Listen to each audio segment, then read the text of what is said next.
Bonjour tout le monde, bienvenue sur ma chaîne. Alors aujourd'hui je vous présente une recette de pain turc. C'est un pain feuilleté. Alors on n'utilise pas de levure, ni de levure boulangère, ni de levure fraîche, seulement de la levure chimique, la levure qu'on utilise pour les gâteaux.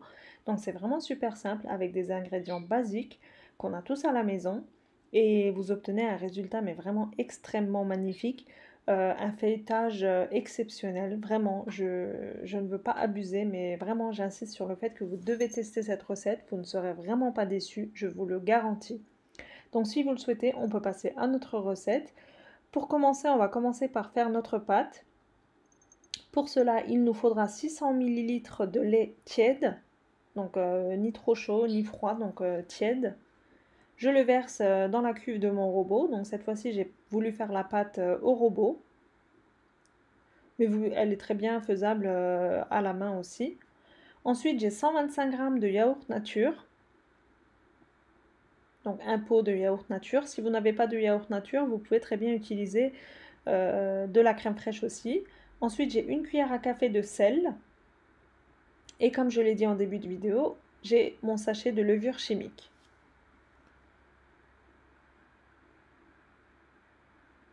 Donc si vous respectez bien les quantités que je vous ai données, il vous faudra 1 kg de farine. Donc je verse ma farine directement dans ma cuve. Et je vais pétrir le tout environ 5 minutes.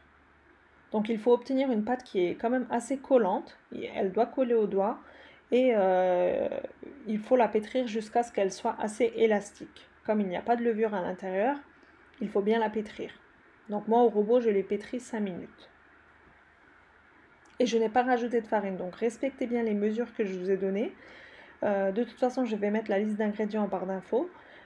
Si vous respectez les recommandations que je vais vous montrer et les quantités précises, vous obtiendrez le même résultat. Donc, et c'est super simple à faire. Vraiment, j'insiste sur le fait que vous devez le tester. D'une part pour son goût qui est exceptionnel et d'une autre part pour sa facilité. Voilà, donc la texture de la pâte est comme ceci. Donc comme j'ai dit, elle est très élastique mais elle doit coller au doigt. Là, je vous montre de plus près la texture. Comme vous voyez, c'est une pâte qui est assez souple, mais collante. Donc surtout, ne rajoutez pas plus de farine. 1 kg de farine, c'est suffisant. Donc là, sans attendre, comme c'est une pâte qui est sans levure, elle ne nécessite pas de repos au début. Donc je farine bien mon plan de travail. Donc pensez à bien fariner car au début, c'est une pâte qui est quand même assez collante. Donc après avoir bien fariné, je farine aussi un torchon propre que j'ai mis de côté car on va former des petites boules de pâte et on va les disposer sur le torchon. Donc bien fariner aussi le torchon pour pas que la pâte ne colle. Donc une fois que j'ai ma pâte, je la ramasse brièvement avec de la farine car à ce stade elle est beaucoup trop collante. Je ne pourrai pas former mes boules. Donc je la ramasse comme je peux, voilà, avec un petit peu de farine.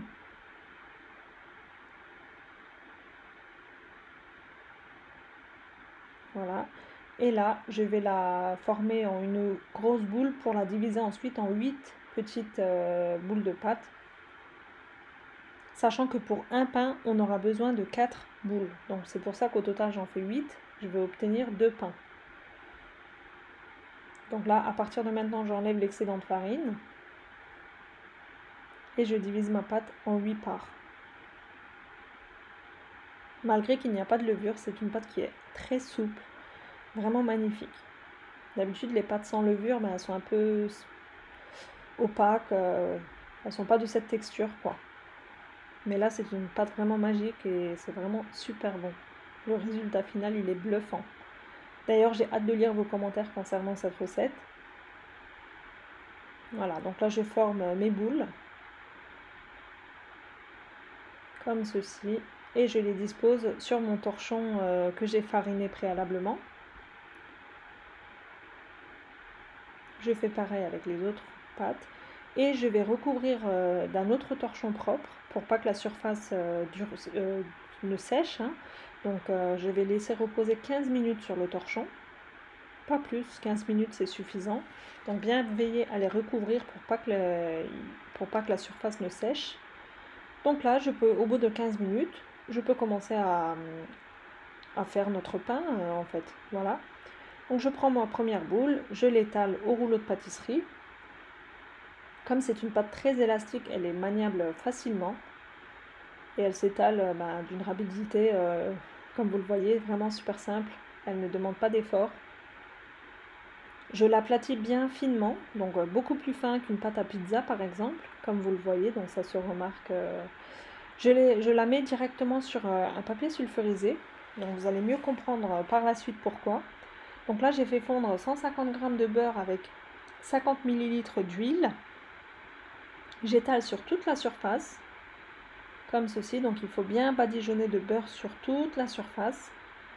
Et je fais pareil avec mes 3 autres boules. Donc comme j'ai dit, pour un pain, il nous faudra 4 boules de pâte.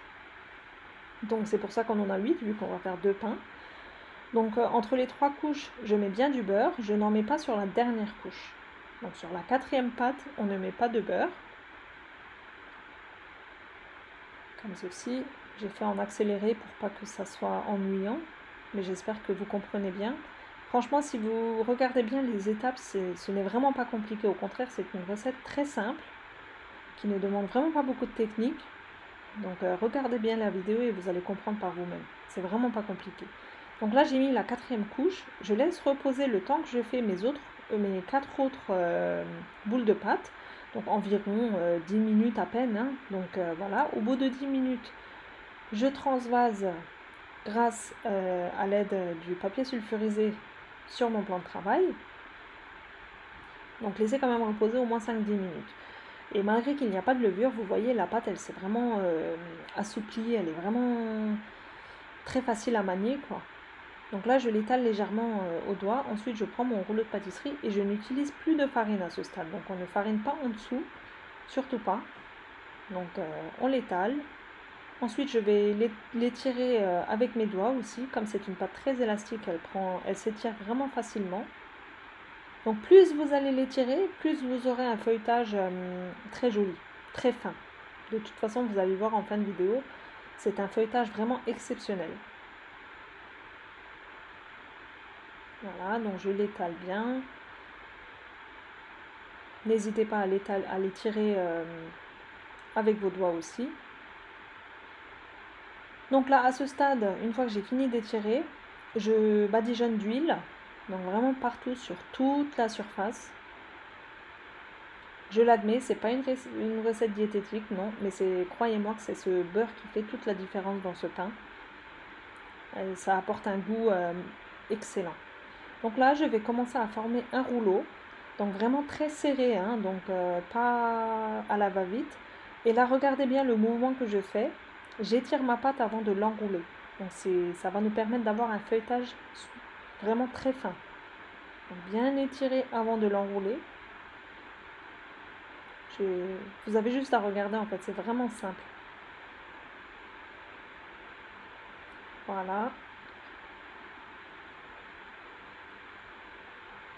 Bien l'étirer jusqu'au bout.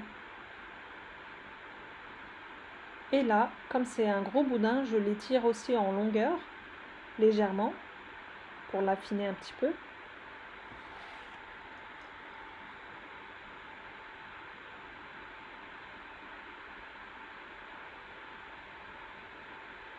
Voilà. Et là maintenant on va former un escargot, donc on l'enroule sur lui-même.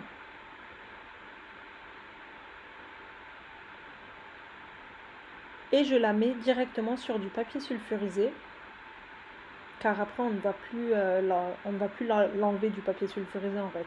On va l'envoyer en cuisson avec ce papier sulfurisé. Donc je la recouvre. Donc j'ai mis un film étirable en dessous de mon torchon. Ça va accélérer le temps de pause. Mais malgré ça, j'ai quand même laissé 1 heure de repos. Donc laissez bien poser 1 heure de cette façon à température ambiante. Le beurre sera bien imprégné dans toute la pâte. Donc vraiment, respectez bien ce temps de pause. Et là, je commence à l'aplatir avec mes doigts au début. Donc à ce stade, on n'utilise toujours pas de farine. Je l'aplatis. Ensuite, je m'aide du rouleau de pâtisserie un petit peu également. Et on va l'étaler sur à peu près la taille du papier sulfurisé, hein, donc vraiment pas très finement, 1 à 2 cm d'épaisseur, c'est suffisant. Voilà. Donc là, à ce stade, c'est bon. Je la remets sur ma plaque de cuisson. Et je vais casser un œuf directement dessus. Donc voilà, je le fouette légèrement à la fourchette. Vous pouvez très bien le battre avant, mais franchement, c'est pas nécessaire. Hop, on l'étale vite fait. Donc un œuf pour chaque pain. Ça, c'est très important aussi. J'ai préchauffé mon four à 200 degrés. Et là, je vais piquer ma pâte à l'aide d'une fourchette car je ne veux pas qu'elle gonfle beaucoup comme c'est une pâte feuilletée. Elle va énormément gonfler si vous ne le piquez pas. Voilà, donc là, je l'enfourne à 200 degrés entre 15 et 25 minutes. Donc tout dépendra de votre four. Il faut que vous obtenez une jolie dorure, autant sur le dessus que sur le dessous. Donc n'hésitez pas à vérifier à l'aide d'une fourchette comme je vais le faire maintenant pour vous montrer. Donc il faut que ça soit bien doré. Voilà, donc vous regardez bien en dessous aussi si c'est bien doré. Donc là j'ai sorti mon pain, il est super feuilleté, mais vraiment. Donc j'ai laissé reposer environ 15 minutes. Alors ça se déguste tiède, voire chaud, hein, si vous arrivez à manger chaud. C'est vraiment d'une souplesse, d'un feuilletage, mais vraiment magnifique. Je vais vous montrer de plus près. Regardez-moi ce feuilletage, il est vraiment magnifique. Alors ça se déguste avec du fromage, ce que vous voulez en fait. Mais moi je l'aime bien même nature, quoi, tellement il est bon, on sent bien le goût du beurre. Il est vraiment délicieux. Donc là je vais vous montrer de plus près. Et dites-moi en commentaire ce que vous aurez pensé de cette recette. J'ai vraiment hâte de lire vos commentaires. Et j'insiste beaucoup sur le fait que vous devez tester cette recette. Vous ne serez absolument pas déçus. Regardez-moi ce feuilletage. Regardez-moi la finesse des couches. Limite, c'est presque transparent quoi, entre les couches. Vraiment magnifique. Donc voilà, j'espère vraiment que cette vidéo vous aura plu. N'hésitez pas à vous abonner à ma chaîne si ce n'est toujours pas fait, ainsi qu'à activer la petite cloche, comme ça vous serez averti par une notification dès que je publie une nouvelle vidéo. Voilà, donc c'est tout pour moi pour aujourd'hui. Je vous dis à très bientôt pour une prochaine recette. Bye bye!